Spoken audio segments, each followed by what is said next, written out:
Desenhando Sonhos e sejam bem-vindos a mais uma edição do Deu Match. Essa é a 21ª edição do C4, significa que existem outros 20 vídeos parecidos com esse, onde eu testo o gosto de outros criadores de conteúdo, e a vítima da vez é o Christian Assunção. O Christian é uma pessoa que eu acompanho há muito tempo. Ano passado eu encontrei ele na Bienal, em 2024 em São Paulo. Tive o prazer de fazer este convite pessoalmente pro Christian e ele topou. E chegou a vez então da gente descobrir quais foram as minhas escolhas para tibiar do Christian e também o que ele me recomendou e qual foi o resultado dessa brincadeira. Pra quem é membro do canal, saiu um vídeo antes desse com a montagem da tibiar, então lá a galera já teve uma prévia do que eu vou ler nesse vídeo. E para todos os Deu Match esse ano, esse vídeo vai sair previamente, então se você quiser ficar sempre por dentro aí das vítimas antecipadamente, considere se tornar um membro aqui do canal. Vamos lá! O que eu posso adiantar sobre o Christian? O Christian lê coisas bem diferentes de mim. A gente tem um ponto em comum ali que é fantasia, mas infelizmente não tem um livro de fantasia nesse vídeo. O Christian tem um vídeo onde ele fala sobre as fantasias favoritas dele, mas todos os livros daquele vídeo eu já tinha lido, então infelizmente não consegui trazer nenhuma recomendação pra cá. Mas vocês vão ver que vão ter alguns livros estranhos, tá? E eu posso adiantar que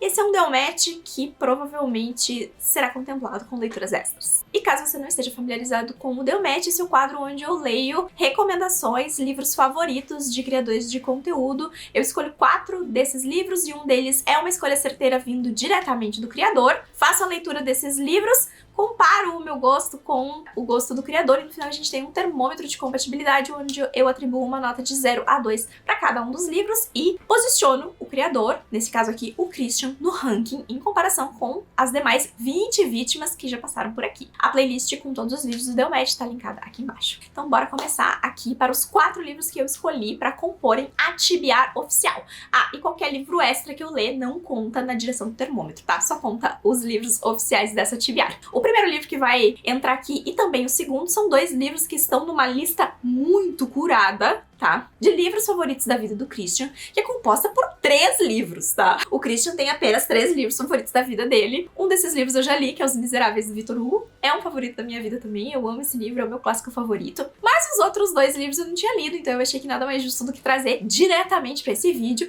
E vamos começar com É Isto, um Homem, de Primo Levi. Esse livro que tem uma questão que vai se repetir em mais momentos, vou tibiar aqui, que esse é um livro que se passa durante a Segunda Guerra Mundial, porque é uma história do Primo Levi e ele foi preso e ficou tempo em Auschwitz, então é uma história real de não ficção. Fora isso, eu não sei nada sobre essa história, eu nunca li nada, mas eu vi o Christian, obviamente, falando com bastante amor sobre essa história e do quanto é um livro muito especial pra ele, então cá está. Outro livro que também faz parte dos favoritos da vida do Christian e que eu vou ler nesse vídeo é O Deserto dos Tártaros, do Dino Buzzati. Esse livro já cruzou a minha vida diversas vezes, por diversos motivos, mas principalmente sempre pipoca enquanto uma opção de livro viajante no meu Catarse, mas ele nunca é escolhido e vai ser lido aqui então nesse vídeo. A minha próxima escolha para compor essa tibiar é o livro favorito de 2024 do Christian, que é O Grande Caderno, da Agatha Christophe. Ele leu essa trilogia inteira, que é a trilogia dos Gêmeos, e estava transtornado no vídeo dele de melhores leituras do ano. Então acho que vai ser interessante fazer essa leitura. Estou esperando um livro bem doido aí e vamos ver o que acontece. De repente eu não paro no primeiro livro e a gente tem um daqueles Deu Matches onde eu acabo indo do começo ao fim da história.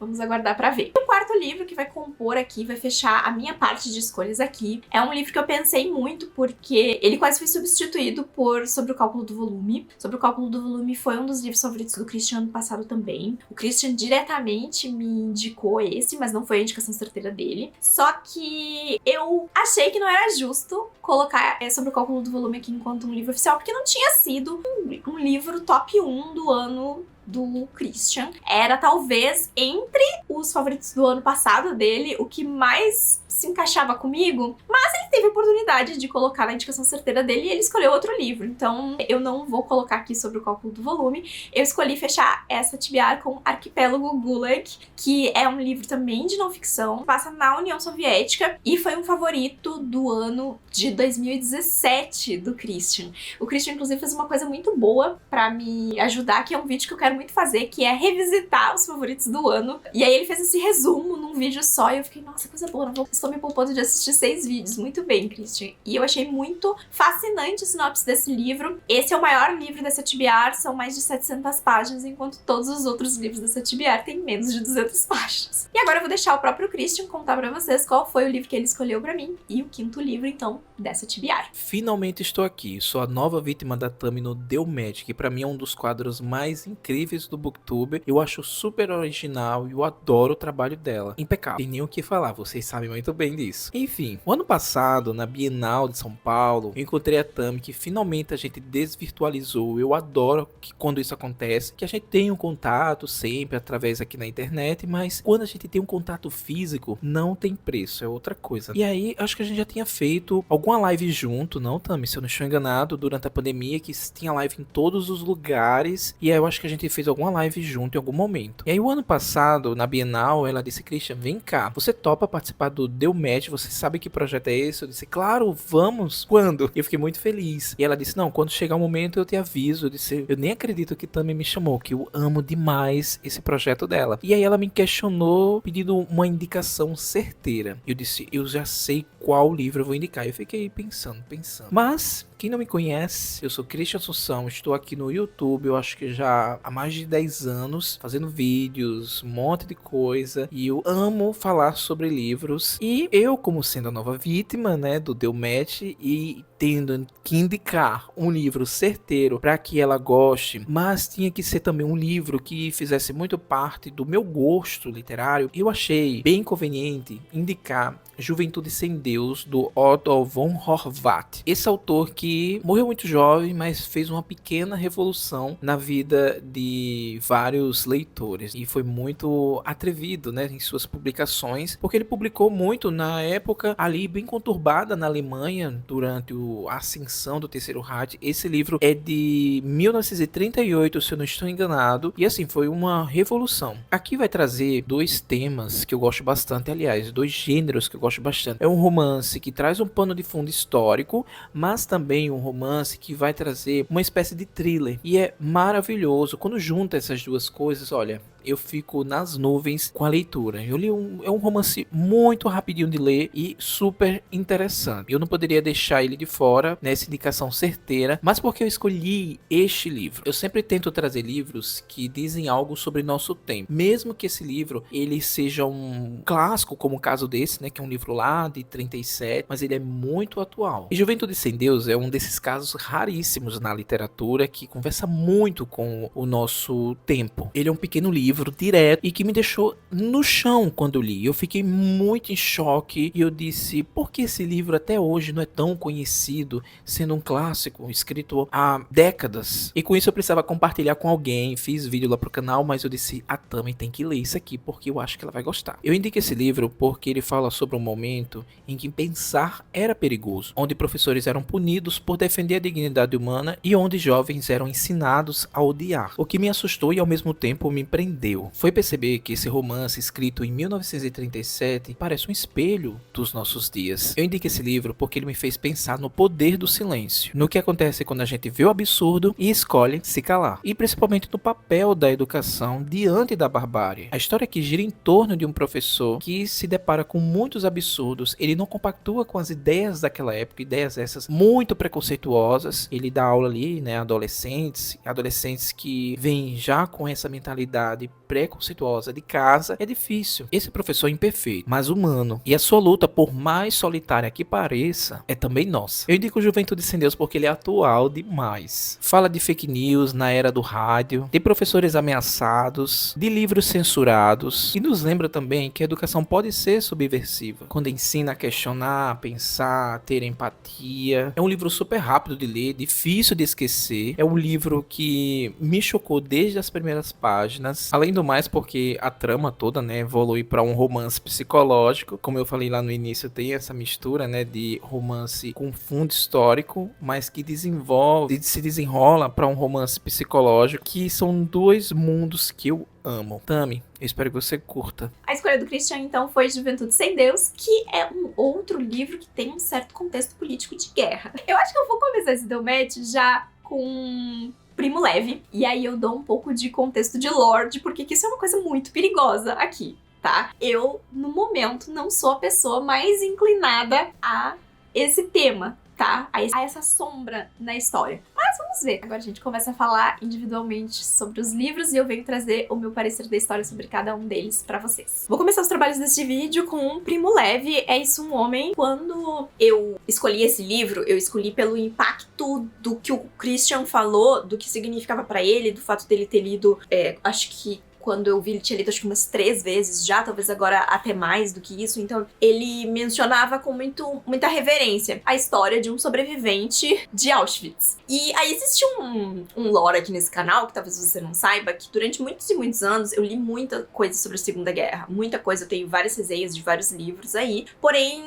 esse foi um assunto que ele hoje não surte mais o mesmo efeito comigo, porque eu acabo achando as histórias bastante repetitivas. E aí eu gostaria de pontuar aqui que eu estou falando especialmente das histórias de ficção e não necessariamente de não ficção, como é o caso de Isso um Homem. Isso um Homem é a história do Primo Levi em Auschwitz nos meses em que ele passou ali, porque ele já foi pra lá em começo de 44 e no começo do livro, quando eles estão sendo levados, tem 600 e poucos italianos, porque ele é italiano, e ele foi um dos 20 sobreviventes daquele grupo de 600 e pouco. Então a gente vai acompanhar esse relato aqui. Eu acho que não necessariamente em algum momento eu parei pra explicar de forma extensiva o porquê que eu desenvolvi uma certa trava com esse tipo de história, que chegou um ponto onde eu não estava mais me sentindo movida por esse tipo de história. E isso me fez refletir sobre os meus próprios sentimentos. E ao mesmo tempo também refletir sobre como eu acho que os autores estavam usando essa história. E aí é onde eu acho que difere uma história real de uma história lá é ficção. Eu tenho a sensação que na ficção, muitos autores usam a Segunda Guerra, ou até a Primeira Guerra, como um artifício de emoção pro leitor. Ao colocar a história nesse cenário, criar toda uma aura de sofrimento que já vem com a carga do período. E aí poder executar todas as sofrências possíveis que existirem ali. E com o tempo, depois que você lê muitas histórias assim, fica repetitivo mesmo, porque as histórias são muito parecidas, porque o argumento de se ancorar nessa emoção da tragédia, uma hora, ele vai saltar aos olhos, e foi isso que aconteceu comigo alguns anos atrás. Acho que existe mérito quando você quer contar uma história particular, ou você quer usar a Segunda Guerra enquanto cenário pra contar uma história que ela traz um outro ponto de vista. Inclusive, eu li um livro recentemente que fez isso e eu achei bem interessante, porque trouxe todo um ponto de vista que eu nunca tinha lido. Mas eu acho que também existe muita generalização e uso desse cenário como uma certeza de que você vai alcançar um público que vai se comover com certeza com aquele assunto. E isso é muito diferente quando você tá falando de um livro de não ficção, porque aí você tá lendo a história de uma pessoa, e aí não existe...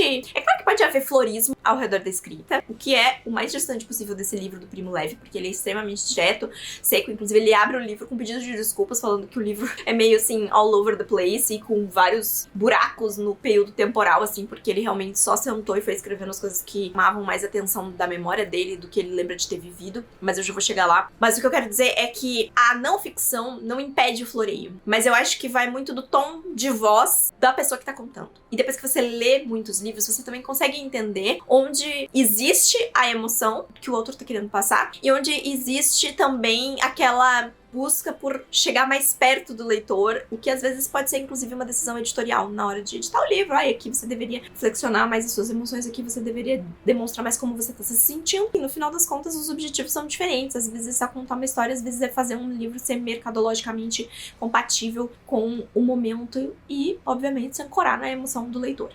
É Isso um Homem? Isso fica bem de lado, porque a escrita do Primo Levi é muito direta. Ele era um químico, ele foi para Auschwitz muito jovem, ele foi um dos sobreviventes e ele acabou morrendo na década de 80 num acidente que ficou bastante controverso, assim, se realmente foi um acidente, ele caiu, ou se ele se jogou e foi um suicídio. E ele traz uma visão bastante... Eu não sei se analítica é a palavra certa, mas é uma visão bem desprendida do emocional. E é por causa dessa escolha de como contar essa história que esse livro talvez tenha funcionado tão bem comigo, no momento onde histórias que envolvem Primeira e Segunda Guerra não têm esse efeito tão emocional.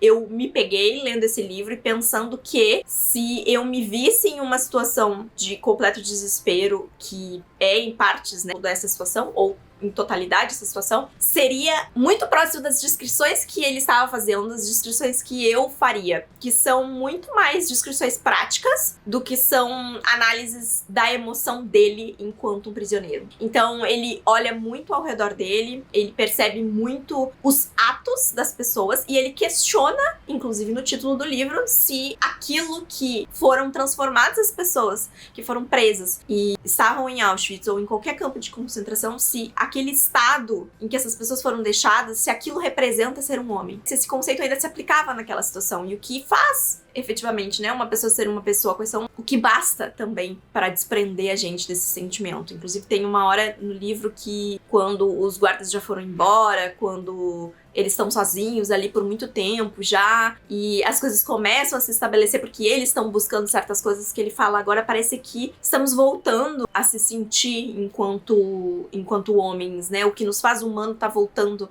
a se mostrar aqui, porque antes todo comportamento ele é um comportamento de sobrevivência, e é um comportamento às vezes de sobrevivência pessoal, não é de olhar pro próximo, não é de compartilhar, é de você cuidar do seu, porque a sua vida depende única e exclusivamente de você. Então ele faz esse questionamento ao longo do livro e ele traz descrições que são muito diretas, de coisas que ele passou, de como ele se vestia, e tem uma hora do livro que me chamou bastante atenção, que é uma hora que ele fala sobre a escolha de palavras pra descrever como eles se sentem, porque essa é uma coisa que eu parei a prestar atenção às vezes, quando eu vou pensar sobre certos conceitos, assim, de que... Eu pensei muito sobre isso também quando eu tava lendo O Quarto de Despejo, da Carolina Maria de Jesus, porque naquele livro ela fala muito sobre a fome. E eu acho que, por mais que a gente sinta fome, o conceito de fome que é descrito quando a gente tá lendo um livro como Quarto de Despejo, ou o conceito de fome que a gente tá lendo quando a gente tá lendo um livro sobre Auschwitz ou sobre qualquer campo de concentração, é um conceito diferente. E ele se refere a isso quando ele fala que eles sentiam fome, eles sentiam frio, eles sentiam desespero, que se aquele período tivesse durado mais tempo, provavelmente existiriam hoje novas palavras pra descrever de verdade o que eles estavam sentindo. Porque não era isso, eram conceitos que rompiam o que a gente sente. E isso é uma análise que ela é muito mais analítica da situação do que ela é emocional. E ele quis explicar que as coisas iam além dos sentimentos mundanos aos quais a gente dá esse nome e da simplicidade com que algo que a gente usa no dia a dia pra descrever estar com frio, estar com fome, estar cansado, atinge níveis muito maiores quando a gente tá pensando de tragédias e situações assim. Essa é uma coisa que eu gostei muito. Aí tem muito a ver com a minha percepção e o quanto eu me relaciono com histórias assim.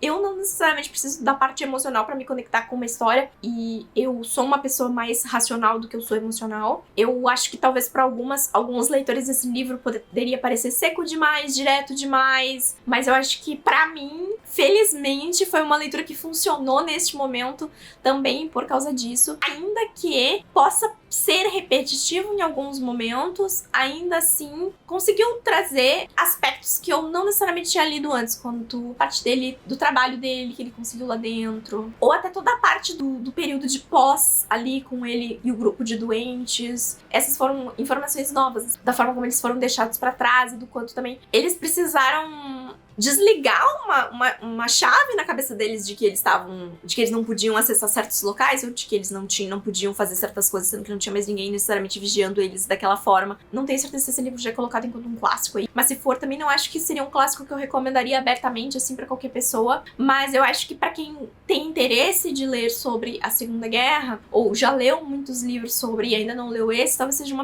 um olhar diferente que possa funcionar se o aspecto prático não incomodar você. Acho que o fato dele ser curto também é um ponto a favor, porque dá muito pra perceber que o autor focou no que ele pensava enquanto os momentos mais importantes, ou os que ficaram mais marcados na memória dele, do que necessariamente de fazer o que eu disse pra vocês, que às vezes é apenas envolver o leitor naquele mar de emoção, que é um traço da literatura, mas não precisa ser um traço da literatura sempre. E aqui eu acho que ele consegue envolver o leitor com clareza. Acho que foi um adendo positivo aí desse Delmédio, eu fiquei bem feliz de ler, leria outras coisas desse autor. Agora vamos falar sobre o outro livro que também envolve a guerra, que é Juventude Sem Deus, que foi a história que o Christian me indicou enquanto a indicação certeira dele. Vou começar essa review de Juventude Sem Deus com uma opinião polêmica, que é o seguinte: eu achei mais interessante a história do autor do que eu achei necessariamente desse livro. O Christian querendo na minha cabeça agora, já que esse foi um dos livros favoritos dele. Desculpa, Christian. Esse livro tem uma introdução que vai contar um pouco do contexto do autor. Otto von Horvath. Provavelmente estou falando errado. Autor alemão. Esse livro foi proibido na Alemanha, publicado em 1938 na Holanda. A gente vai acompanhar a crise de um professor aqui, o que não poderia ser mais atual. Acho que esse livro, por mais que ele se passe na década de 30, é um pouco assustador o quanto ele conversa com os dias atuais, porque é sobre o crescimento do fascismo e sobre o impacto que os pensamentos estão tendo sobre as pessoas e do efeito de manada vai se criando sobre isso. Antes de eu falar sobre o livro, deixa eu falar um pouco sobre o Odon. Ele foi um escritor que gostava de escrever sátiras e coisas assim.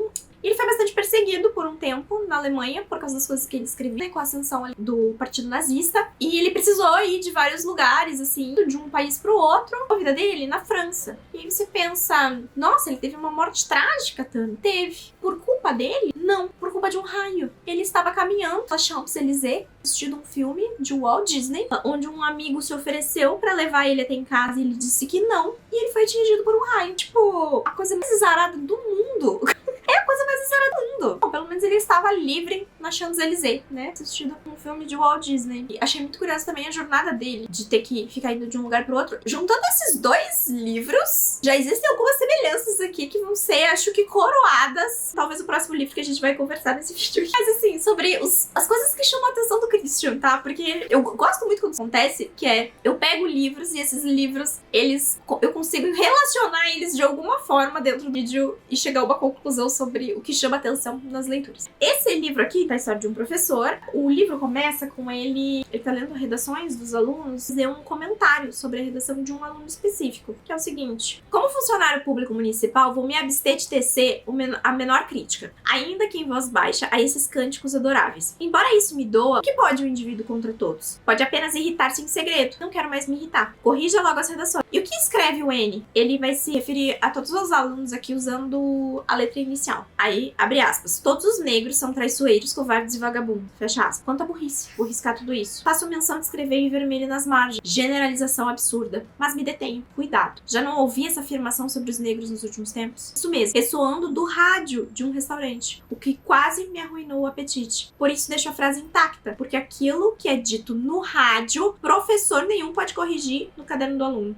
Enquanto avanço na leitura, estou sempre ouvindo o rádio, que sibila, urra, late, arrulha, ameaça. E os jornais, então, publicam e as crianças copiam. Ele vai fazer aqui um comentário em voz alta a respeito disso com os alunos. E isso vai desencadear uma série de repreensões e represálias vindo de parte da escola. E assim, apesar da história começar com o que vai parecer uma grande represália a ele, enquanto professor, por causa desse comentário, flui essa história para um segundo cenário, que é acampamento para onde eles vão para treinar aspectos militares. Esse acampamento vai acontecer uma coisa, vai nortear a segunda parte desse, que vai envolver esses personagens aqui numa investigação, num julgamento. Eu acho que esse talvez seja aspecto interessante desse livro, que é, esse livro não é necessariamente sobre a guerra, porque essa guerra, ela não está acontecendo da forma como a gente conhece ela ainda, né? Mas ela é sobre o espalhar de uma ideia. Então, como uma sociedade inteira foi transformada, foi contaminada por uma ideia, e de como isso repercute em todos os âmbitos dessa sociedade de alguma forma. Então, a forma como as pessoas se comportam, a forma como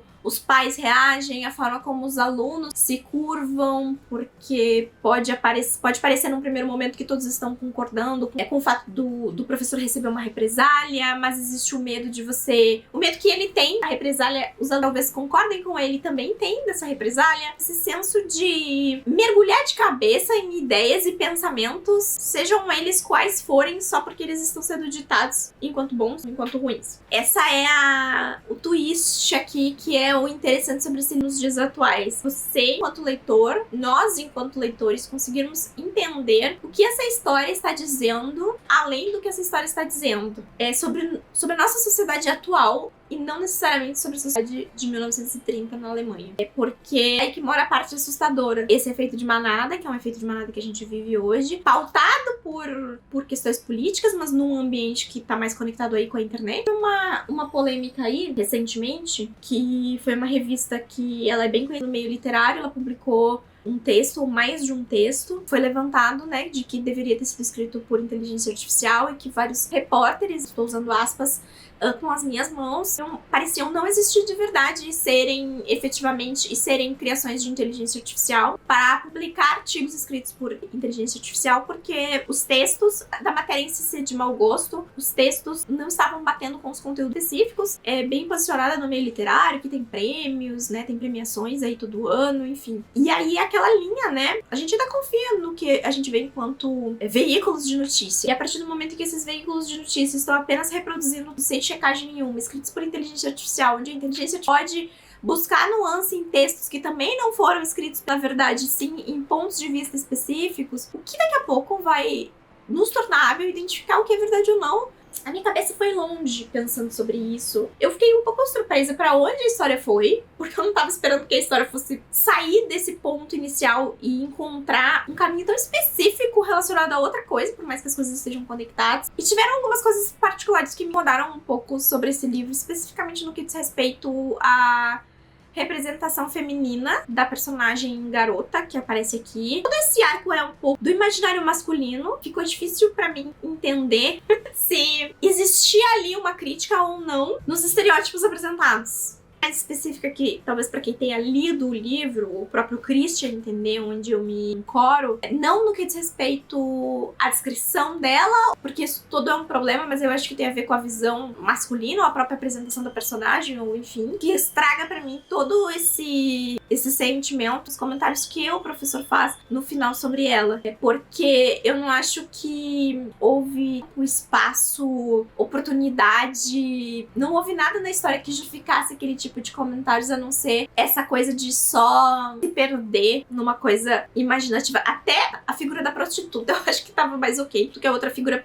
feminina que apareceu aqui. Então isso me tirou um pouco do livro. Eu acho muito maluco a forma como as coisas aconteceram, especialmente porque a gente tá vendo do ponto de vista desse professor que, apesar de estar envolvido no segundo ato do livro, ele tá muito mais envolvido num processo aqui de investigação e de tentar entender o que está acontecendo do que parece que é o lugar dele de estar, né? Parece que seria algo das autoridades, mas ao mesmo tempo, autoridades estão necessariamente buscando respostas porque já encontraram a quem culpar. Então resta a outras pessoas buscarem essas respostas e tentar solucionar esse problema. Dito isso, não sei se sei como me sinto especificamente sobre essa leitura. Num comparativo aqui com Eis um Homem, gostei mais de Eis um Homem do que gostei de Juventude Sem Deus. E aí, obviamente, tem todo o que diz respeito a questão da religião. Inclusive, tem uma conversa muito curiosa sobre isso. Eu separei um trecho, que é a hora que o professor questiona. Ele fala assim, na própria Bíblia, né? Todas as pessoas são seres humanos. E aí a pessoa com quem ele tá conversando responde o seguinte: quando a Bíblia foi escrita, ainda não existiam colônias como as que entendemos hoje. Pontificou inabalável o padeiro. A Bíblia deve ser compreendida em sentido figurado. Ou entendemos suas metáforas, ou não entendemos coisa nenhuma. O Senhor acredita que Adão e Eva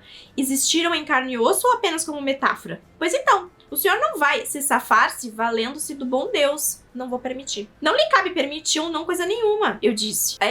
Você interpreta o que você quer, né? Não necessariamente o que está escrito. Não dito do preenchimento, mas as coisas não eram assim quando a Bíblia foi escrita, ou essas questões não existiam naquela época, para justificar que Deus apoia as coisas horríveis que você tá fazendo hoje, ou que Deus apoia os discursos de segregação e de ódio que você tá trabalhando hoje, porque, obviamente, que o bom Deus não estaria apoiando essas transgressões que estão acontecendo aqui, como, por exemplo, todos não serem de uma raça pura, ou os aspectos políticos, né, nas defesas dos direitos que estavam sendo apresentados aqui nessa. Então, assim, é a distorção de algo para ele servir a um cenário.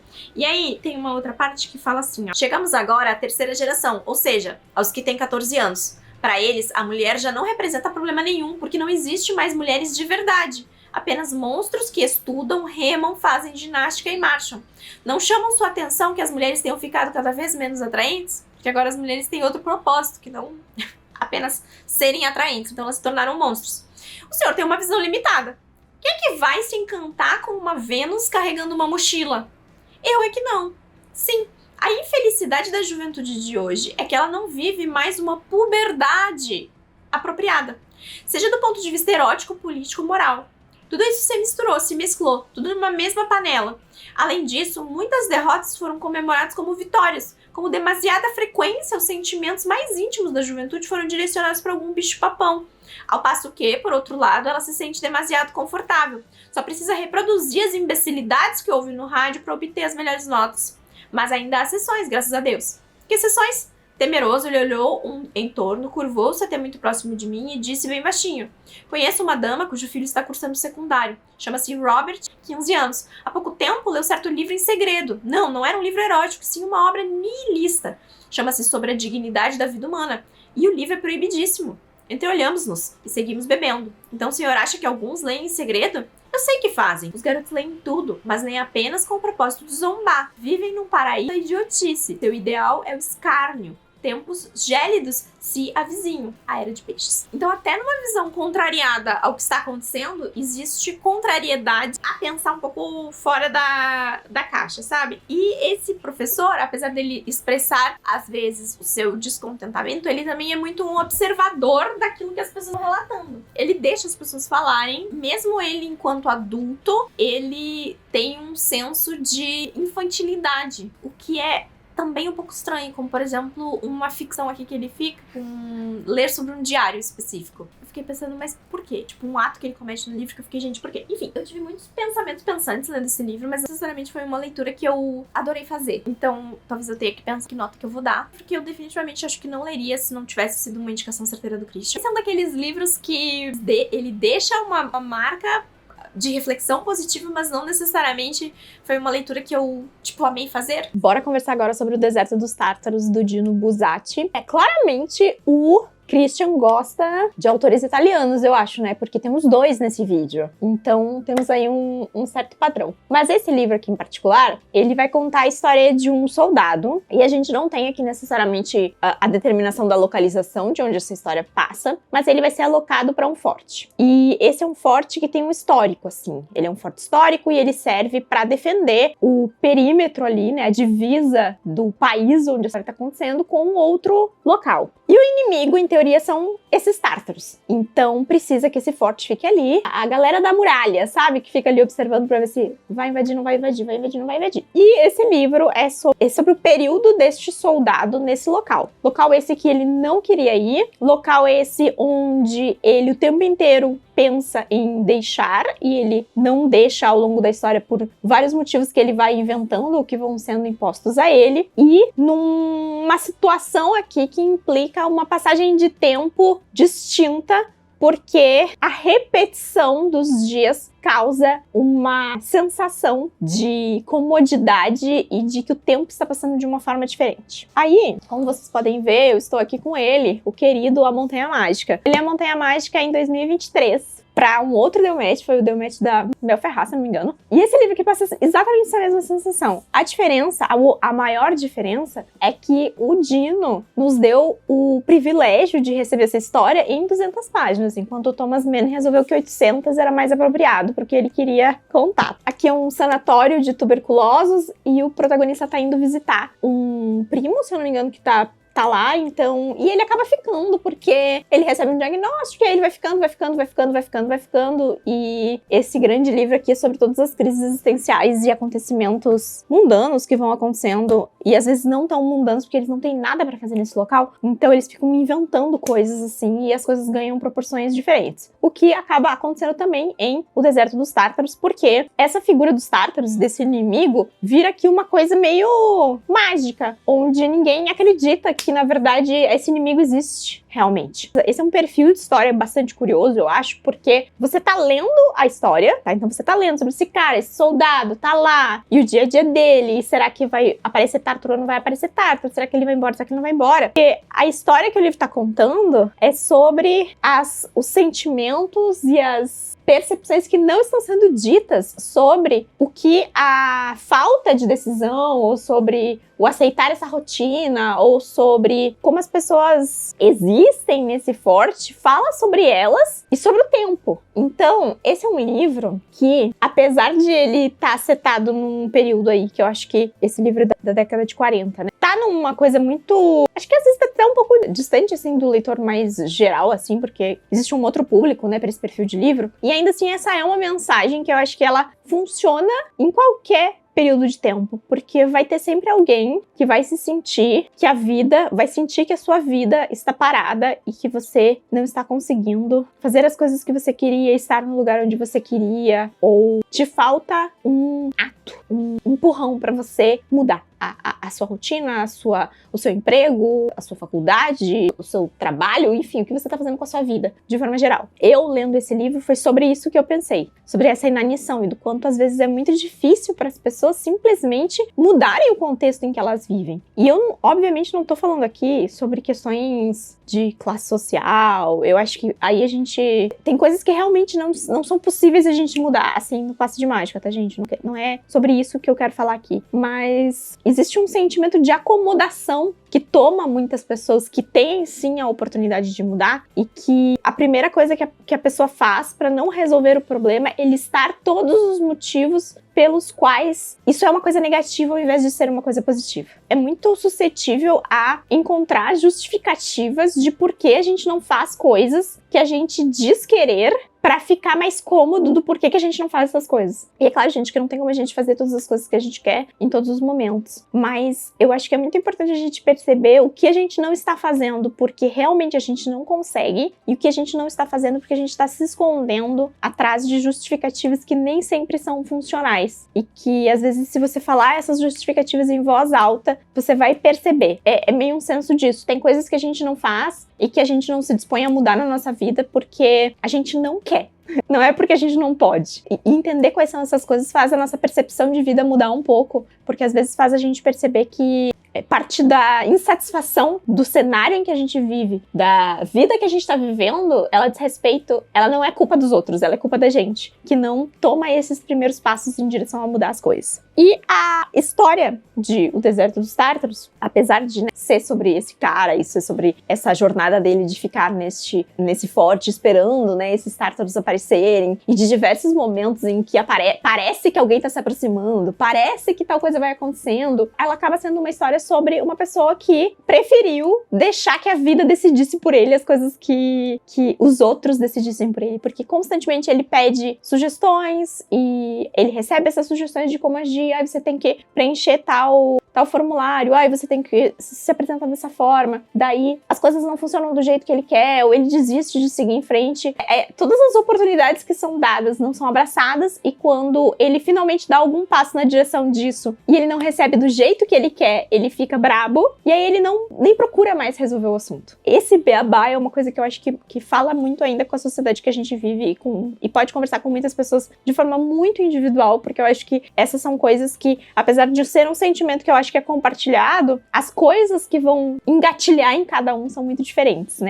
E aí, em comparação com a Montanha Mágica, eu acho que esse sentimento é mais pungente em O Deserto dos Tártaros do que foi na Montanha Mágica, exatamente pela dimensão do romance. Aqui tem muito desvio, né? Então, porque eles ficam inventando coisas e criando dramas e, enfim, né? Pra mostrar essa passagem de tempo e pra mostrar como eles estão vivendo no próprio... Criaram uma bolha ali para eles existirem com coisas não necessariamente muito profundas, porque eles estão vivendo numa coisa muito enclausurada de contexto desse sanatório. Em Deserto dos Tártaros são 200 e poucas páginas que você vê a vida de uma pessoa e não aconteceu nada na vida dessa pessoa. O evento mais marcante foi ser enviado para esse local, e esse local meio que ter encerrado a vida dessa pessoa pela inabilidade dessa pessoa de buscar alternativas e se deixar levar pelo que outras pessoas estão falando, pelo sentimento de duvidar e de usar a justificativa de ficar esperando, de mas fulano está aqui a sua vida toda, para se embalar ao redor de não precisar tomar decisões ou de não buscar algo diferente, mesmo que no cerne do personagem, quando a gente abre esse livro e depois no final, quando a história encontra o seu fim e a gente tá ouvindo, o diálogo é um pouco diferente, mas parece que as sensações são muito parecidas do começo do livro. Ele tá pensando sobre outras coisas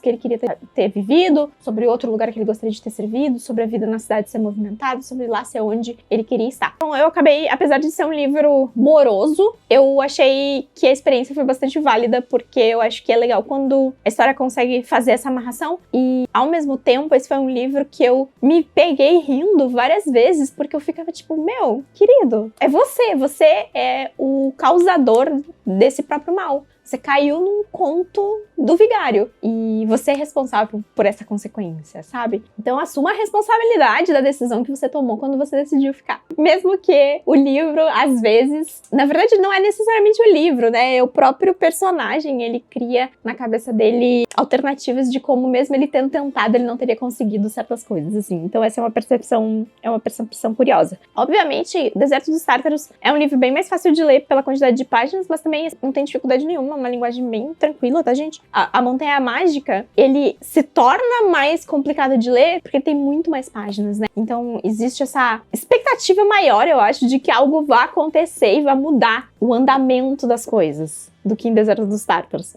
Mas os dois livros têm uma mensagem muito parecida sobre o tempo e de que o tempo que a gente tem pra viver, ele é contado, galera. Ele é contado e as únicas pessoas responsáveis por usar bem esse tempo somos nós mesmos. Somos nós mesmos. Então, se você vive o mesmo dia repetidamente, todos os dias, e isso te causa um problema, é você que tem que buscar mudar isso de alguma forma. Nós não vamos ficar mais jovens, nós apenas vamos ficar mais velhos. Existem coisas que não estão ao nosso alcance de mudar, mas faz parte do senso de ser uma pessoa adulta, entender o que está ao nosso alcance e mudar e o que não está. Porque um dia, gente, a gente vai morrer. E aí lá na frente, que eu espero que pra mim esteja ainda muito distante, não vai adiantar eu olhar pra trás e falar, nossa, mas eu queria ter feito tal coisa, eu queria ter ido a tal lugar, eu queria ter aprendido tal coisa, se hoje eu não estou fazendo... A gente tem que pensar sobre essas coisas e bolar um plano pra abraçar todos os nossos planos enquanto a gente tem condições de fazer isso. Que é enquanto a gente tá vivo, tá? Depois que o tempo passou, que a vida passou, não vai dar mais. Sinto muito ser aquela que tá tendo que dizer isso pra você. Aquele cutucãozinho. Se você tava precisando desse cutucão, agradeça ao Dino e ao Christian, que fez essa leitura, trazer essa reflexão. Pequenas coisas, pequenos passos levam a gente a longas distâncias, tá? Um pé depois do outro. Foi uma leitura proveitosa. Eu li ele, às vezes, quase como uma comédia, assim, porque às vezes eu tava rindo e pensando, cara, o que esse cara tá fazendo com a vida dele? Sabe? Tipo, claramente não vai acontecer nada aqui. E acho que quando esse livro foi escrito, não sei se necessariamente era esse o objetivo. Mas foi assim que eu li. E li, como falei, pensando muito sobre a Montanha Mágica, porque me pareceu que eu já tinha lido aquela história, só que, obviamente, numa versão bem mais inflada. E o quanto sempre também tá muito vinculado a guerras e a conflitos e a tragédias, e do quanto esses eventos também mudam a nossa percepção das coisas, né? Porque vocês já pararam pra pensar que faz 5 anos já, já faz meia década que a pandemia estourou? Não é maluco? E quantas coisas a gente ainda tá olhando pra esses 5 anos atrás com tanta proximidade e justificando coisas que a gente não está fazendo porque a gente recém saiu da pandemia. Galera, a gente já faz uns anos aí que a gente saiu da pandemia. Então, assim, é sobre isso, galera. Como eu falei, se você era a pessoa que tava precisando ouvir isso, ótimo. Uma cortesia do autor italiano Dino Buzzati. Hoje vamos conversar sobre O Grande Caderno, da Agatha Christie. Ai, olha as choices. Assim, eu gostaria de, primeiramente, antes de eu explicar qualquer coisa que eu tenha a dizer sobre esse livro, que eu li toda a trilogia, tá? Eu li O Grande Caderno, A Prova e A Terceira Mentira. Não satisfeita em ter lido, fiz meu catarse ler junto comigo. E mais da metade do grupo que leu o primeiro livro, que se comprometeu a ler o primeiro livro, foi atrás de ler os demais livros também e concluiu a trilogia. Eu acho que isso fala em termos da curiosidade, da estranheza, da necessidade de descobrir o que está acontecendo nessa história que esse livro com certeza tem. Mas vamos lá, sobre o que é O Grande Caderno. A gente vai conhecer 2 garotos, 2 irmãos gêmeos. O livro começa com eles sendo levados pela mãe até o encontro da avó. A gente sabe que tem uma guerra aqui rolando, mas a Agatha Christie, ela não nomeia nada, mas ela foi nascida na Hungria, então... E fala muito sobre fronteiras, é uma cidade fronteiriça, então imagina que seja mais ou menos essa localização do cenário. E essa mãe tá indo levar as crianças porque ela não tá conseguindo, né, manter eles, e aí ela leva pra avó. Essa avó é tipo a bruxa má, tá? Ela despreza essas crianças e ela faz algumas maldadezinhas assim, mas uma coisa de meio tipo assim, essas crianças não são minhas e elas foram jogadas aqui pra eu cuidar e eu não vou me esforçar muito pra isso. Esses 2 garotos, porém, eles são meio que o mundo um do outro ali e eles se colocam numa posição de criar situações pra desenvolverem uma casca grossa contra o mundo. E isso envolve eles passarem por situações de violência, de se submeterem a humilhações e a outros cenários assim, pra que se alguma dessas coisas acontecer com eles não é algo que vai pegar eles desprevenidos ou não vai trazer impacto emocional neles. E eles se auto-infringem essas coisas. Só pra deixar deixar claro. Por livre e espontânea vontade. Que eu acho que foi uma das maiores surpresas, assim, porque muita gente, quando leu superficialmente essa sinopse, achava que, tipo, iam ser outras pessoas, a avó ou a guerra, que ia infringir neles várias coisas, mas não. Eles se batem, resolvem ficar dias jejuando, coisas assim, por livre e espontânea vontade. Vão se fingir pra pedir esmola na rua, pra passar por humilhações, pra ver como é, pra que essas coisas não impactem mais eles. E eles estão escrevendo também. Só que eles têm uma regra sobre isso, de contar histórias. Só pode manter o texto quando estiver super bom. E aí tem essa coisa do grande caderno, que em teoria é essas histórias que eles estão contando. Que em teoria é a história que a gente tá lendo. Fica aí essa pergunta. Esse primeiro livro são desses primeiros anos desses garotos nesse local com a avó. O livro acaba de um jeito que é extremamente conduzente a você pegar o segundo livro. E o segundo livro faz a mesma coisa. Esse é um livro difícil de descrever, e um livro difícil, e é uma história difícil de comentar sobre, porque ela é escrita de uma forma bastante direta, crua, e eu assisti alguns vídeos e li alguns textos sobre, e algumas pessoas acreditam isso ao fato de esse livro ter sido escrito em francês, porque a Agatha Christie, ela saiu da Hungria quando ela tinha 21 anos, e ela foi morar na Suíça, e lá ela aprendeu francês. A carreira literária dela foi em francês, então pode ter essa questão aí da limitação linguística também, de escolher palavras mais simples, ou de ser mais direta na escrita. Mas aí não sei se é só uma suposição, ou se realmente ela chegou a comentar alguma coisa sobre isso. E é uma história bastante dúbia em muitos aspectos. No primeiro livro, em termos de desconforto, porque não são só as coisas que esses garotos fazem contra si mesmos que geram no leitor um desconforto. É todo o cenário, essa coisa da guerra. A gente vê algumas interações com soldados que são bem estranhas. Tem um padre, tem uma menina que também, tem uma cena com um cachorro que é assim, se eu tiver que esquecer todo o livro, com certeza essa cena do cachorro eu não vou esquecer. Então assim, não é só essas as bizarrices que estão inseridas no livro. E o que traz esse tom de olhar pra esse livro e ficar um pouco abismado com o que tá lendo é a forma direta e sem espremer reação que esses garotos contam a história. Então eles vêm e passam e se submetem por coisas absurdas e não há reação. Esse livro é um grande não reaja. Não reaja. Na minha opinião, dos 3 livros, o primeiro é o melhor, o Grande Caderno é o melhor. O final, ele é aberto pra interpretação. O final de A Terceira Mentira. Então você vai precisar fazer sua teoria sobre o que você entendeu sobre essa história. O segundo livro, A Prova, eu achei completamente desnecessário. Eu acho que ele podia ter sido... O assunto daquele livro podia ter sido o começo de A Terceira Mentira e ser uma duologia e não uma trilogia. O que pode não parecer muito relevante no sentido de que são histórias super curtas, com menos de 200 páginas, então é como se você estivesse lendo um livro de 500 páginas, ou nem isso, acho que 400 e poucas páginas, mas ainda assim, aquele miolo ali tá um pouco inflado, e é o livro que eu menos gostei, é o terceiro, e eu acho que a gente podia ter ido de lá pra A Terceira Mentira meio que direto. Eu acho que em alguns momentos nem precisava ter o livro do meio, e se fosse ter, são poucas as partes dele que eu acho que são relevantes pro terceiro livro. E essa é uma história que eu acho que, de forma geral, quando a gente termina ela, é uma coisa meio tipo o que eu li, e foram tantos assuntos que não foram conversados, e ao mesmo tempo, o terceiro livro não se chama A Terceira Mentira por acaso. Ele existe pro leitor questionar absolutamente tudo que ele leu e que ele foi colocando enquanto verdade. O conceito de que o que a gente tá lendo é o ponto de vista de uma pessoa e não a verdade, ele se perde na fluidez da narrativa. Né? Então, quando a gente volta pro conceito do primeiro caderno, que é introduzido numa frase super lá atrás, isso vai desaparecendo ao longo da história. E aí você tá recebendo pontos de vistas. E quando você chega aí na Terceira Mentira, o leitor precisa questionar se alguma coisa do que ele leu fez sentido e é real. Ou o que do que ele leu faz sentido e é real. E aí eu imagino que para alguns leitores isso possa ser um pouco frustrante, né? Porque o que você quer no final de um livro é uma resposta e não mais perguntas. Eu gosto desse perfil de livro. Eu não sei se eu sou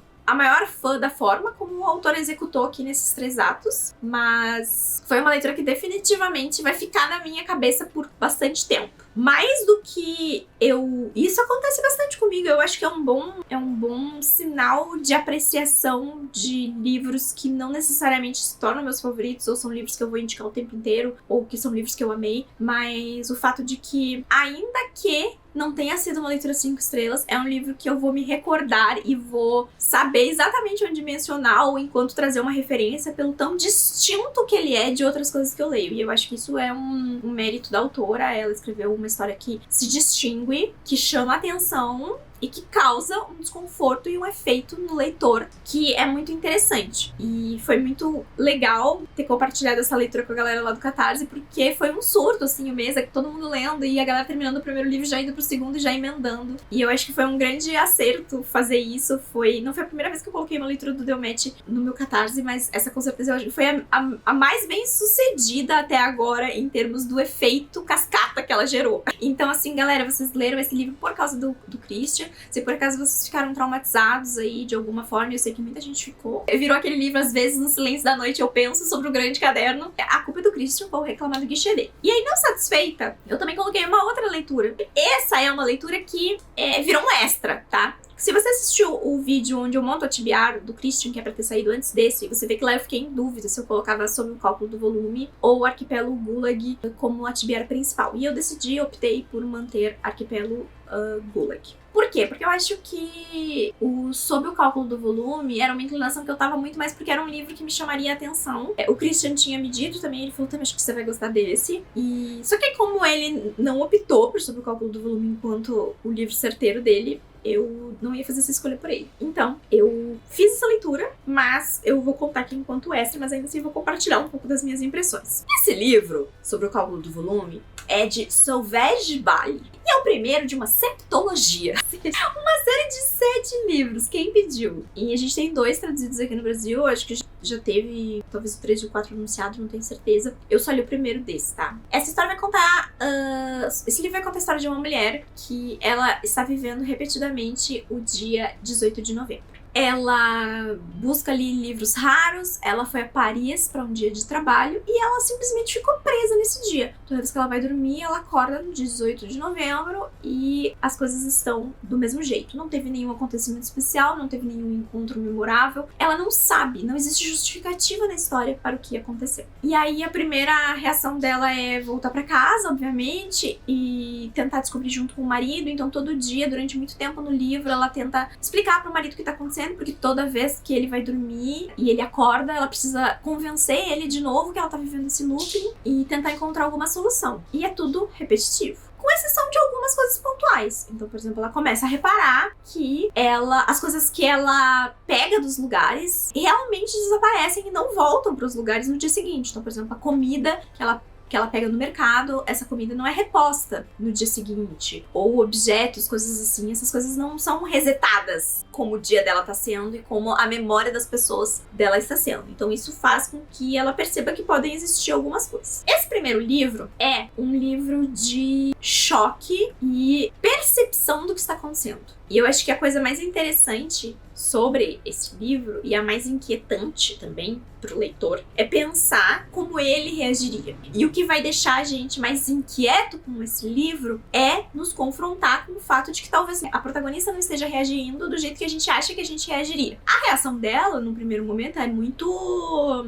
de ficar parada no mesmo lugar, repetindo essa vida, às vezes contando pro marido, às vezes simplesmente coabitando a casa com o marido sem o marido saber que ela tá ali, porque em teoria era o dia que ela ia viajar, então ela espera ele sair de casa e vive um dia normal dentro da casa e depois ela buscando um pouco mais de ação. Mas ela claramente entra num estado de choque ali, de repetição, ao invés de ter o que muitas vezes a gente vê no que seria um livro de aventura ou um livro com um plot mais dinâmico da pessoa sair pro mundo e fazer muitas investigações e buscar muitas soluções. E essa não é a reação da Tara, a protagonista desse livro. Ela vai viver aquele dia numa letargia até que isso assente na cabeça dela e ela seja capaz de começar a pensar sobre como solucionar esse problema, de tentar identificar quais são os pontos cruciais que fizeram ela, se existem pontos cruciais, se teve alguma coisa no dia dela que pôde causar essa interferência, obviamente, como quebrar esse ciclo, né, que obviamente é o objetivo. Só que esse primeiro livro não é sobre ação, esse primeiro livro é sobre esse estado de letargia da protagonista. Então isso causa também um desconforto no leitor. Eu não li a sinopse dos próximos livros, eu não sei como essa história vai seguir em frente, eu não sei se ela vai quebrar esse ciclo logo à frente, ou se a gente vai passar, 7 livros vendo ela viver no dia de novembro. Mas, se eu tiver que dar um palpite sobre como vão ser os próximos livros, eu acho que cada um dos livros talvez tenha um um estado reativo dela, sabe? Então,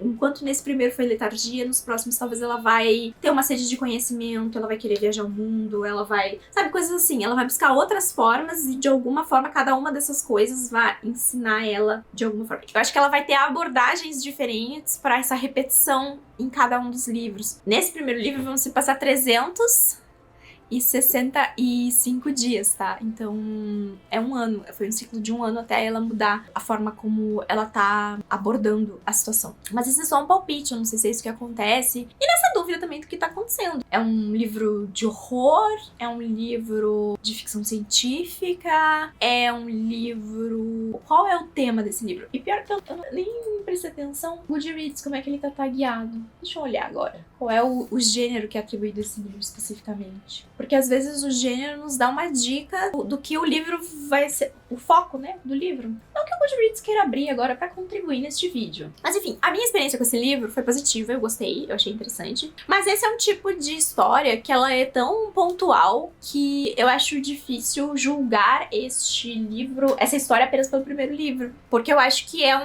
esse livro, enquanto eu acho que existem livros que eu posso, esse livro faz parte de uma série, mas ele funciona muito bem sozinho, esse é um livro que ele não se ancora sozinho, sabe? Ele apresentou pra gente um conceito, mas a execução desse conceito é preciso ver mais pra frente pra eu me sentir mais confortável pra qualificar o que a autora fez aqui, porque eu acho que essa é uma peça de uma obra muito maior, e não é só sobre o pedaço da história, não é só sobre esses 365 dias, mas eu acho que é sobre escolhas estilísticas, é sobre escolhas de narrativa, e talvez essa troca de narrativa que a autora vai fazendo ao longo da história dela, que eu tô supondo aqui que ela vai fazer, porque como eu falei, talvez eu esteja dando crédito demais, mas acho que não, né, porque está sendo publicado aí e foi finalista do prêmio Pulitzer, eu acho, é qualificado enquanto ficção científica e realismo mágico. Essa é uma autora dinamarquesa. Ela ainda tá publicando. Então eu achei bem curioso. Eu acho que vai ser legal acompanhar. Eu quero ler sim o segundo livro. Esses dois livros que eu falei nesse take, né? Tanto o Grande Caderno e a trilogia inteira dos Gêmeos,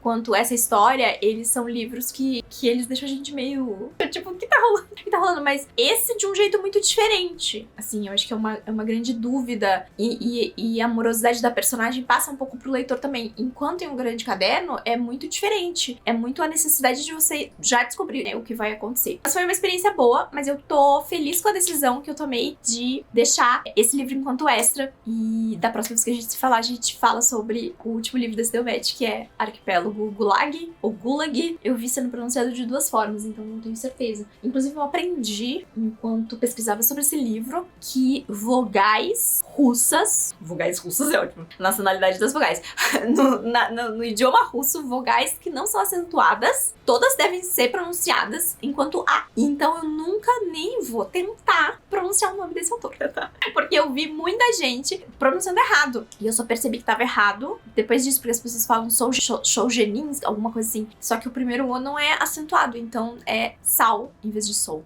Mas a gente conversa sobre isso no próximo take. Em 3, 2... Galera, olá. Eu estou lendo Arquipélago Gulag. Meu último ato desse Delmet, esse livro, que é enorme. Deixa eu até ver, consultar aqui os universitários, ver exatamente quantas páginas tem. Tô lendo em e-book, tá? Eu até olhei na Bienal pra comprar, mas tava muito caro. 704 páginas, tá? Só que se fossem 704 páginas de uma fantasia, eu tô em 52%, tá? E eu estou fazendo uma coisa curiosa que é, estou cronometrando o tempo da minha leitura. E aqui tá marcando 11 horas e 53 minutos. Se deu 11 horas ali, significa que tem pelo menos mais uns 10 horas pela frente. Eu não sei se esse livro tem muitos textos, se tem textos, algum texto no final, ou se tipo, tem alguma referência, ou se acaba realmente na última página do livro. Eu vou descobrir. Mas eu só queria dizer pra vocês que está acontecendo, está vindo aí, e existe uma luz no fim do túnel pra esse Delmet, tá? Esse Delmet já era pra estar no ar. Só que eu me atrasei com esse livro. Eu tive que ler 3 livros que não estavam na minha TBR no mês de julho para trabalho. E aí, por causa disso, eu precisei postergar minha leitura de Arquipélago, porque eu tive que passar outras coisas da frente. E aí eu tinha LC, e aí tudo tinha data de edição. A única coisa que não tinha data na minha pauta esse mês era esse Delmet. E aí, ali no meio, eu tava um pouco sobrecarregada. Eu precisei ler, acho que eu li uns 2 livros por entretenimento esse mês. O resto tudo era conectado com algum tipo de trabalho, evento, alguma coisa assim. Mas agora eu estou comprometida a finalizar. Galera, tem uns dias que eu coisas acontecem na minha vida e eu fico pensando o quanto certas coisas poderiam ser mais fáceis pra mim se eu simplesmente não dificultasse as coisas num nível superior. Ou se eu fosse mais tranquila com, sei lá, desistir de algumas coisas que eu inventei que eu não precisava ter inventado. E eu posso dar como exemplo, por exemplo, esse vídeo, onde ao invés de eu estar lendo 5 livros tradicionais da minha tibiária, e isso tem acontecido bastante, eu preciso parar de fazer, não vou ler livro extra pra nenhum outro vídeo de Deumet desse ano, eu podia ter lido Enervadas, que era um livro de 100 e poucas páginas, eu podia ter me dado por satisfeita com sobre o cálculo do volume, seguido em frente com a minha vida. Não satisfeita com ter lido 2 livros extras na trilogia dos Gêmeos, eu resolvi ler mais um livro extra sobre o cálculo do volume e, ainda assim, qualificar Arquipélago Gulag como o 5º livro oficial da Satibiar. E isso fez com que esse vídeo esteja atrasado 15 dias, no mínimo. Quando as coisas dão errado, eu me pergunto por que eu tomo essas decisões. E aí, quando as coisas dão certo, eu uso pra validar o porquê que as coisas deram certo. Por que eu sou desse jeito que eu sou. Então, eu queria dizer que eu estou muito alegre com a minha decisão de ter mantido o que eu achei que era não só a essência de ler um favorito, mas também de uma primeira impressão que eu tive de ir em direção a Arquipélago Gulag pelo conteúdo do livro e não pela facilidade ou dificuldade que o livro ia me trazer, porque meio que sido levado em consideração se eu tivesse escolhido outro livro pra estar aqui, não um livro de 700 páginas, como foi o caso. E é por isso também que eu acho que esse quadro sempre me oportuniza e me oferece leituras muito interessantes, exatamente porque eu mantenho essa lei pra eu mesma de respeitar, porque a partir do momento em que eu começo a burlar o sistema pra me beneficiar, eu tô também sendo injusta com todos os outros criadores que passaram por aqui, né? E eu tô falando isso, galera, porque pra mim, esse último livro, Arquipélago Gulag, foi o melhor livro desse Deumet. E eu poderia não ter lido ele se eu tivesse prezado por terminar esse Deumet antes, por ler menos páginas. Mas não, eu falei, essa é uma das minhas únicas oportunidades no futuro próximo de entrar em contato com esse livro. E parece tão interessante, tão diferente, tão informativo em vários aspectos, que mesmo estando conectado de certa forma com esse cenário mais de conflito, que é algo que vinha me incomodando em outras leituras que eu fiz, mas que esse meio que tirou isso também um pouco do cenário, porque uma coisa que eu acho que é fácil dizer sobre o Christian é que ele gosta de livros que envolvem conflitos políticos, né? É Isso um Homem, Juventude Sem Deus, Arquipélago Gulag, até o Deserto dos Tártaros, né, na sua ficção, e o Grande Caderno, né, que também acontece ali durante a Segunda Guerra Mundial. Todos esses livros têm conflitos em comum, ou a ameaça desse conflito, ou as consequências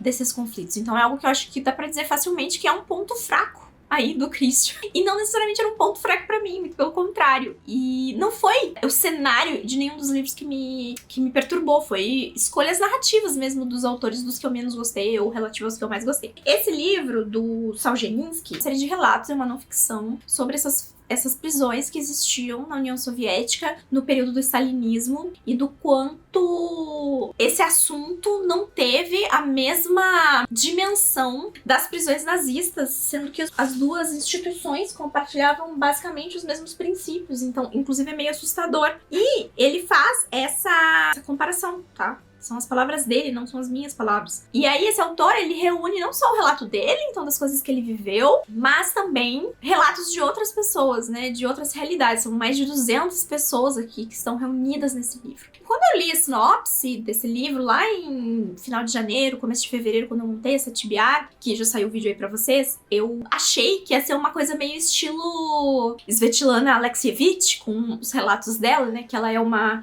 jornalista, então ela coleta relatos, e eu achei que ia ser tudo meio fragmentado, mas não. O livro ele é setorizado por tópicos, mas os relatos não estão fragmentados da forma como a Svetlana trabalha. É uma coisa bem mais linear a certo ponto e bem mais preso a um tópico e relatos ajudando a compor um grande quebra-cabeça do que efetivamente relatos individuais aqui, como eu imaginei. Então, foi uma experiência bastante diferente do que eu achei que seria quando eu li a sinopse, e ainda assim foi uma experiência melhor do que eu estava esperando, porque isso fez o livro ficar ainda mais conciso. Essa versão que eu li é uma versão que foi editada, né, então pela Natália, então ela fez essas alterações a pedido dele, né, com a supervisão dele. dele para ter essa publicação única, já que foi um livro que foi escrito em 3 volumes. Toda a história dele ter escrito de forma clandestina, da forma como esse livro foi escrito, compilado e da ordem dele de ter contrabandeado para fora da União Soviética e do fato de que ele sabia que estavam indo na direção dele e ele deu o ok para a publicação do livro, mesmo que aquele não fosse o plano inicial dele. E, enfim, toda a história por trás disso, ele ter ganhado o Nobel de Literatura, ter saído da União Soviética, ter sido exilado. E ele escreveu outras coisas também, né? Essa não é a única publicação do autor, mas eu fiquei, acho, muito fascinada com a forma como ele rememorou as coisas que ele viveu, porque ele ficou muito tempo preso. Tem um momento do livro onde ele fala que talvez a memória dele pudesse falhar, ou que ele estava tentando fazer o melhor para recontar as coisas, porque teve um momento onde encontraram cadernos dele e esses cadernos foram as coisas que ele já vinha compilando foram destruídas. Então eu fiquei muito fascinada com como ele conseguiu manter todas essas histórias e reproduzir todas essas histórias. E na abertura desse livro tem uma introdução que fala sobre... E a pessoa que a introdução fala que é muito curioso o quanto, mesmo extremamente isolado, tanto no período em que ele esteve preso, quanto ao escrever esse livro, que ninguém sabia onde ele estava, o que ele estava fazendo, ele conseguiu ser extremamente fiel e o livro praticamente não tem erros de percepção ou de realidade sobre o que realmente estava acontecendo. E eu achei isso muito doido. Então, qual é o cenário aqui, caso você não saiba nada sobre essa história? Essas prisões Gulag, elas aconteciam na União Soviética, foram extremamente fortificadas e aumentadas, né, no regime do Stalin. E para você parar numa prisão dessas, basta você pensar um pouco errado. Então, o autor, ele foi preso porque ele enviou uma carta para um amigo, uma correspondência pessoal, onde, se eu não me engano, ele chamou o Stalin de o chefão. Ele falou, o chefão tá fazendo tal coisa, impôs tal coisa. E isso foi suficiente para que ele fosse preso. E essas prisões submetiam, então, né, as pessoas a situações degradantes, e foi criado um arquipélago, porque é chamado de arquipélago porque pareciam pequenas ilhas prisionais, assim, espalhadas pela União Soviética. Eu vou botar um mapa aqui na tela, vou ver se eu acho esse mapa, que eu cruzei pra ele, porque eu queria ver quantas eram, e aí eu fui atrás de procurar. Eu vou ver se eu consigo colocar na tela. Eram muitas, gente, muitas. E é muito assustador pensar sobre isso. E eu acho que esse livro, não só pela história de como ele foi preso, pela história das coisas que ele viveu, pelo período de tempo, foram 8 anos de prisão, e a forma como ele retrata isso, não só a história dele, como de outras pessoas, a visão, as coisas, assim, é muito duro. E aí talvez seja um lugar próximo do Primo Levi também, na história dele, mas eu acho que parece que aqui existia uma negligência ainda maior, porque parece que o mundo não estava olhando com tanta atenção para essa situação da União Soviética como o mundo estava olhando para a questão durante a Segunda Guerra Mundial na Alemanha. Então, existe uma passividade na situação e no cenário que, enquanto leitora, meio que foi me deixando indignada, sabe? Então eu vou compartilhar alguns trechos, tá? Que fala assim: Iosif Brodsky, o 5º laureado do Nobel, fala: se o poder soviético não tinha o seu Homero, ele o conseguiu na pessoa de Solzhenitsyn. É possível que, daqui a 2000 anos, a leitura do Gulag provoque a mesma satisfação que a leitura da Ilíada hoje. Mas, se não lermos Gulag hoje, é bem capaz que, muito antes desses 2000 anos, ninguém possa ler nenhum dos 2 livros. O que não se passa no espírito da pessoa recém-detida? Só isso valeria um livro. Pode haver ali sentimentos de que nós nem desconfiávamos. Quando em 1921 prenderam Evgenia Doyarenko, de 19 anos, e 3 jovens tchequistas, reviraram a cama dela, a cômoda com roupas de baixo. E ela ficou tranquila. Não havia nada. Eles não encontrariam nada. E de repente, eles tocaram em seu diário íntimo, que nem a mãe ela poderia mostrar. E a leitura de suas palavras por aqueles rapazes estranhos e hostis afetou-a com mais força do que a própria Lubyanka com suas grades e porões. E, para muitos, esses sentimentos e afetos pessoais, abalados pela prisão, podem ser bem mais fortes que os pensamentos políticos ou o medo da cadeia. A pessoa internamente despreparada para a violência é sempre mais fraca que o opressor. A pessoa internamente despreparada para a violência é sempre mais fraca que o opressor. É um mistério que não cabe a nós, contemporâneos, desvendar. Por que razão foi dado à Alemanha punir seus malfeitores, mas a Rússia não? Que caminho funesto teremos se não nos for dado nos purificar dessa perversão que apodrece em nosso corpo? Um país que, na tribuna do juiz, condenou o vício 86 mil vezes e o condenou de maneira irrevogável na literatura e em meio à juventude. Ano após ano, degrau após degrau, vai se purificando dele. E o que nós podemos fazer? Em algum momento, nossos descendentes hão de denominar a nossa geração como uma geração de frouxos. Primeiro, nos permitimos, de maneira submissa, que milhões dentre nós fôssemos abatidos. Depois, com todo o cuidado, tratamos de levar os assassinos até sua próspera velhice. No século XX, não é possível passar décadas sem saber distinguir o que é uma bestialidade passível de julgamento e o que é o passado, entre aspas, que, abre aspas novamente, não precisa ser revirado. Devemos condenar publicamente a própria ideia da repressão de algumas pessoas contra as outras, ao nos calarmos sobre o vício, ao tentarmos empurrá-lo para junto do corpo, só para que ele não apareça por fora. Nós o semeamos e ele surgirá outras milhares de vezes no futuro. Sem punir os malfeitores, sem nem mesmo repreendê-los, nós não somente garantimos a velhice insignificante deles, como arrancamos desse modo qualquer fundamento de justiça para as próximas gerações. É por isso que elas crescem indiferentes. E não por conta da deficiência de trabalho de formação. Os jovens aprendem que a infâmia nunca é punida na terra, mas traz sempre a prosperidade. Não há dúvida de que alcançar os objetivos seja importante. Para nós, prisioneiros, se há um resultado que realmente importa, essa é a sobrevivência a qualquer custo. Não há dúvida de que alcançar os objetivos seja importante, mas nunca à custa da perda da forma humana. Porém, se o que importa realmente é o resultado, você deve dispor de todas as forças e pensamentos para se afastar dos trabalhos gerais. Aqui é preciso se rebaixar, se comportar bem, agir de modo servil, mas manter-se um pridurok. E assim, sobreviver. Mas, se o que vale é a essência do ser humano, então é tempo de conformar-se com os gerais, com os farrapos, com as mãos em carne viva, lutar por um pedaço de pão a cada dia pior e menor. E assim, talvez se morra. Mas enquanto estiver vivo, ostentar com orgulho as costas marcadas. Até que deixe de temer as ameaças e de perseguir as esmolas. Assim você terá se tornado a figura mais temida pelos olhos rapinantes dos seus supervisores. O que eles poderão tomar de você agora? Gulag não era chamado de campo de concentração, né, gente? Eram colônias prisionais. Então era pra onde eles mandavam os presos do país. E aí nesse trecho ele fala assim: não. O que realmente surpreende não é que não houvesse motins e rebeliões nas colônias penais, mas que, apesar de tudo, elas de fato acontecessem. Com todos os pontos negros na nossa história, 3/4 são reais. E essas rebeliões foram cortadas cirurgicamente e saturadas. Os participantes delas destruídos e mesmo as testemunhas distantes foram intimidadas. Os relatórios dos responsáveis pelo silêncio foram queimados ou trancados a 7 chaves. Assim, essas revoltas já se transformaram em mitos, embora algumas tenham acontecido há 15 anos e outras há apenas 10. Não é de surpreender que digam que não houve Cristo, nem Buda, nem Maomé. Isso é milenar. Quando isso já não incomodar ninguém vivo, os historiadores terão acesso aos papéis que sobraram. Os arqueólogos escavarão algum canto e descobrirão as datas, os lugares, os contornos dessas revoltas e os nomes dos seus líderes. E eu acho que uma coisa que me fez pensar, que esse livro me fez pensar muito também, é sobre como a nossa visão, ela é muito podada sobre as coisas e do quanto as coisas que a gente aprende, os fatos históricos, tudo isso é muito curado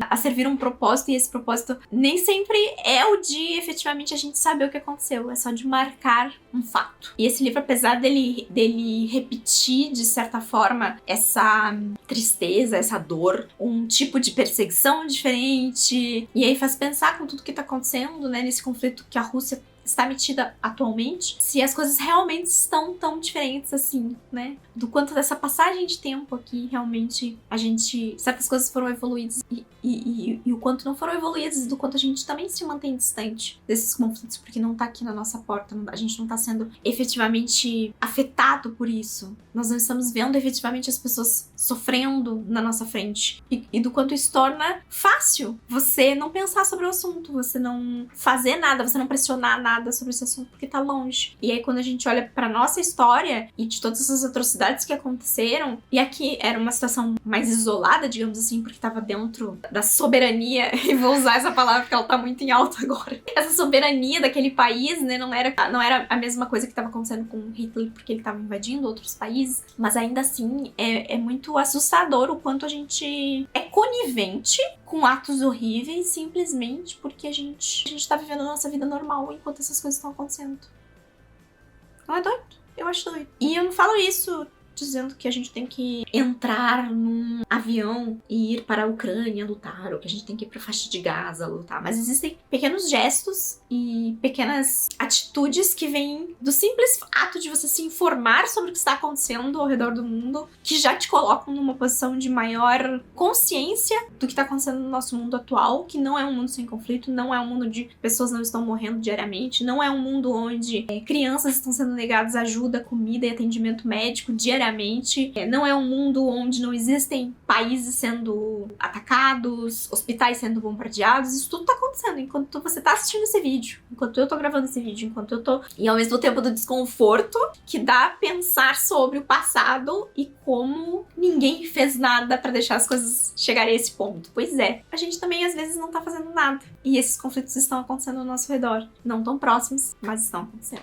Então, isso eu acho que é algo que a gente pode pensar um pouco. E essa leitura foi uma leitura muito importante pra mim. Aí eu falei, eu tava contando o tempo, né? Eu contei, gente, tá aqui, inclusive, já faz uns dias que eu terminei, mas meus pais vieram me visitar. E aí eu tive que dar uma pausa. Foram 20 horas, aproximadamente, de leitura desse livro. O que eu até achei que seria mais, tá? Quando eu comecei a ler, tava dando, acho que era 19h50 no Kindle. E aí eu pensei, não vai dar 19h50, vai dar mais. Porque tem alguns momentos que achei mais truncado, mas de forma geral eu até achei bem tranquila a escrita. É claro que passou por processo de edição, passou por processo de tradução, então... E às vezes isso prejudica, mas nesse caso eu não achei necessariamente que houve perda de ritmo. Eu não tenho como atestar sobre o texto original, porque tá numa língua que eu não sei ler. Na edição brasileira eu acho que tá bem cadenciada a leitura e ficou bem tranquilo de ler. O que não é tranquilo é o que você está lendo. E como qualquer obra que retrata, às vezes, questões históricas ou que fala sobre relatos reais, existe uma certa repetição em algumas coisas, porque isso é uma coisa até que o próprio autor endereça, né? Ele fala que ele queria que esse livro não fosse uma obra única dele, porque ele queria ser colaborativo com esse livro,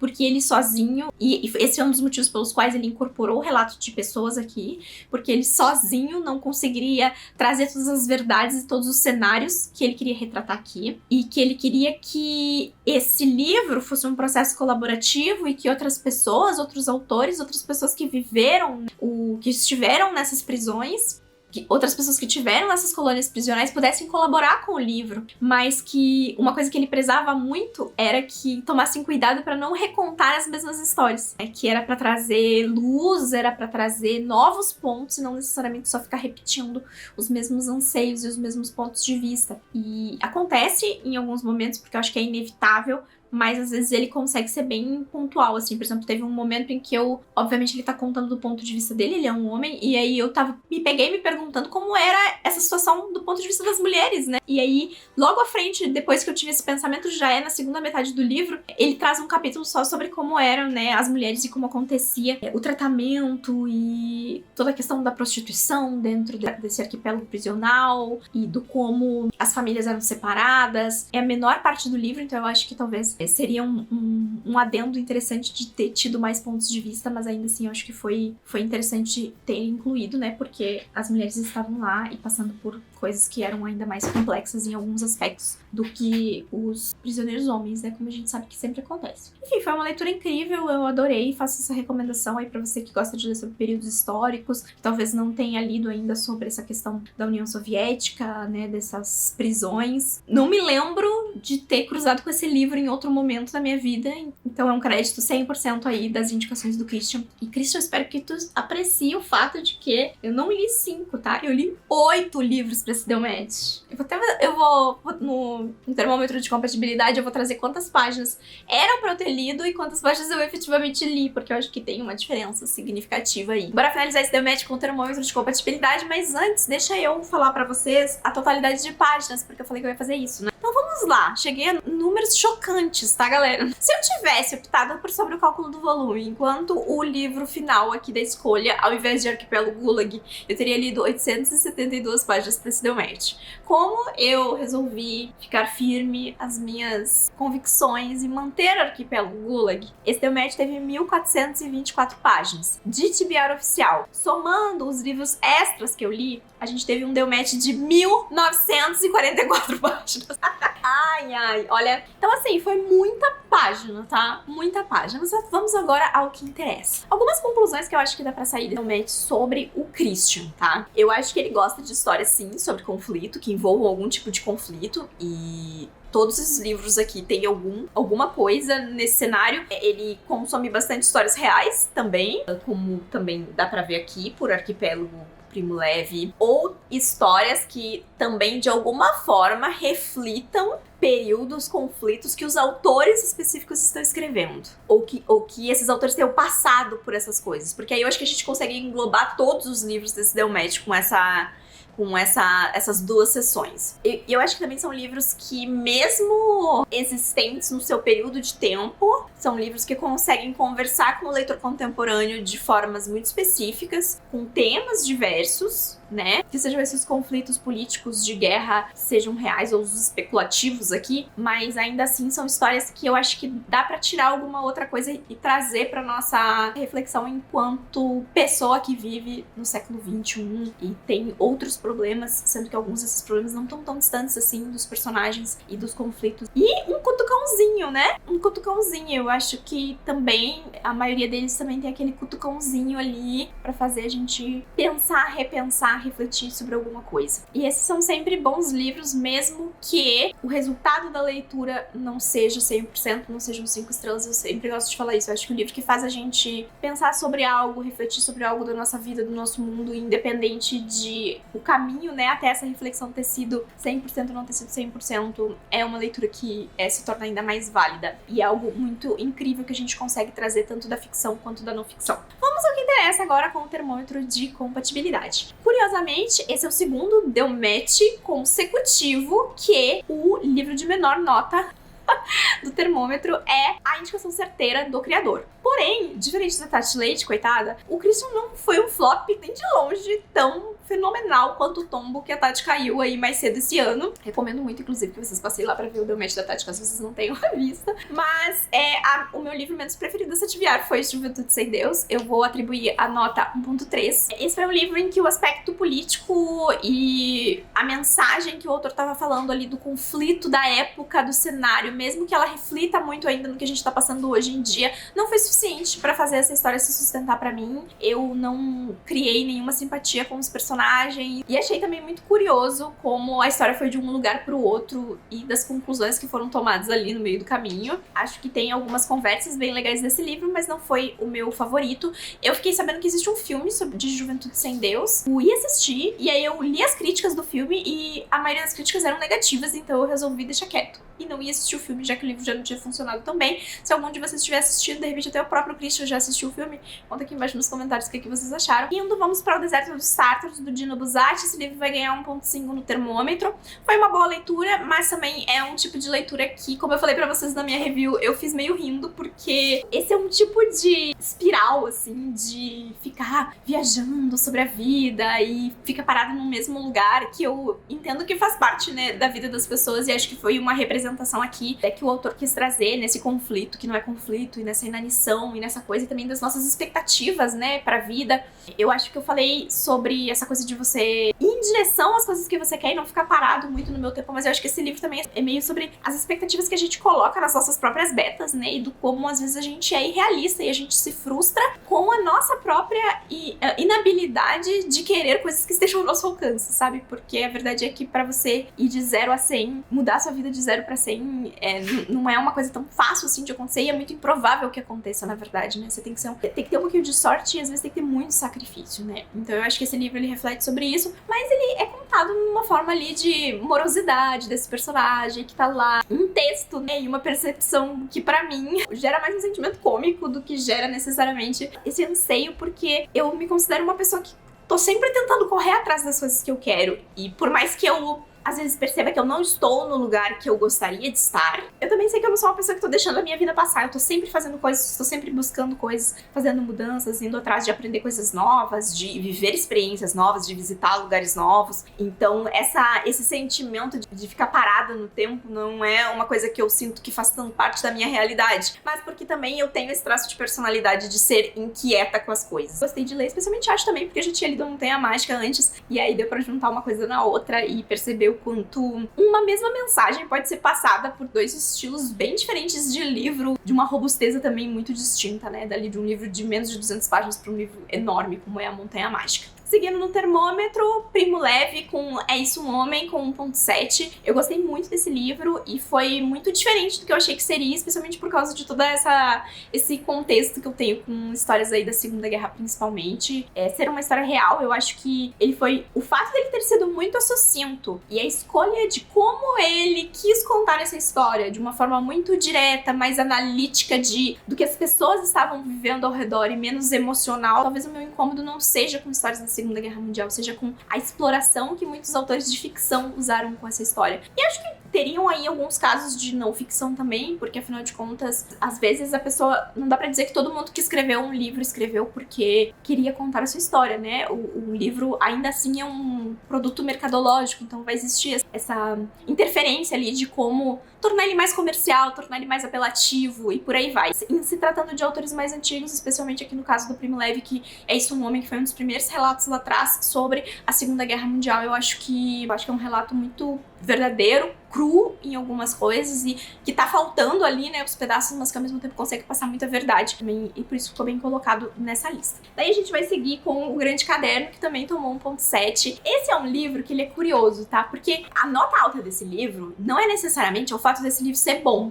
E essa é uma coisa curiosa de dizer, né? Existe algo que acontece muito com livros estranhos comigo. Eu acho que os leitores aplicam isso de formas diferentes, tá? Pra mim, funciona muito com livros estranhos. Eu consigo apreciar um livro estranho pelas provocações que esse livro vai me causar. Enquanto pra muitos leitores, o que estraga um livro estranho é exatamente a falta de respostas. E eu não me importo necessariamente com a falta de respostas. Eu priorizo em um cenário estranho, um contexto estranho, as provocações. O Grande Caderno é um livro de incômodo. É um livro que não dá explicações, é um livro que tem cenas absurdas, é um livro que não nos diz nada, e ainda assim é um livro extremamente provocativo. E eu acho que o maior exemplo, né, de como constatar isso foi o fato de que eu botei de forma despretensiosa no meu Catarse, e a maioria das pessoas que leu o livro durante o mês em que a gente leu esse livro terminou a trilogia. E não às vezes é uma luta pra você fazer o leitor terminar um livro, e a galera terminou 3 aqui, e dentro de um mesmo mês. Instigante no leitor. No caso aqui da Agatha Christophe,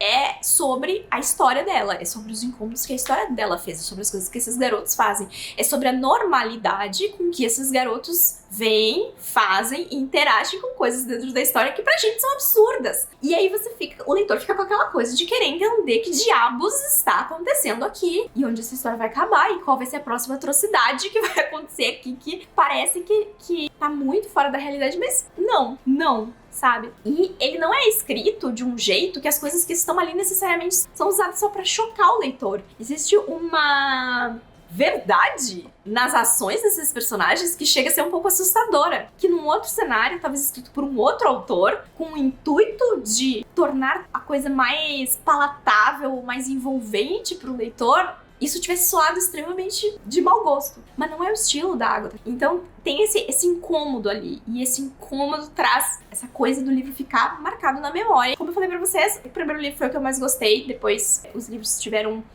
notas mais baixas pra mim. E esse é um livro difícil de você dizer, não, que é um livro assim, lê esse aqui, que você tem que fazer um TCC de prevenção pra pessoa. E aí, pra fechar, Arquipélago Gulag, como eu falei, a maior nota desse deu match, 1.9. Esse livro só não leva 5 estrelas porque ele tem algumas partes que são mais repetitivas, como eu falei, tem alguns aspectos ali que não são compreendidos tão amplamente dentro da história. Dentro da história não, né? Dentro do relato. E aí vem muito, né, dessa coisa do formato de como o livro foi escrito, né, e de todo o contexto dele, mas foi uma leitura excelente e eu fiquei muito, muito feliz que eu entrei em contato com esse livro nesse Deu Match, porque, como eu falei, eu acho que ele não teria cruzado o meu caminho de outra forma tão cedo, ou que eu tivesse me condicionado a ler ele nesse cenário. Então eu acho que foi uma experiência muito legal, assim, um adendo muito positivo dessa TBR, assim, e algo que o Deu Match sempre me proporciona. Os Delmetes mais interessantes costumam ser aqueles que eu tô mais longe possível das histórias que o criador tá indicando, assim. Na minha experiência de que sou a pessoa que tô lendo os livros, mesmo que essas sejam tibiárias mais arriscadas pra mim. E pra quem assistiu o vídeo de Eu Montando a Tibiária, sabe que quando eu vi esse livro, quando eu li a sinopse desse livro, eu fiquei fascinada desde o meu primeiro encontro com ele, no finalzinho de um vídeo do Christian lá, onde ele dizia que esse tinha sido o livro favorito dele de 2017. E ficou comigo,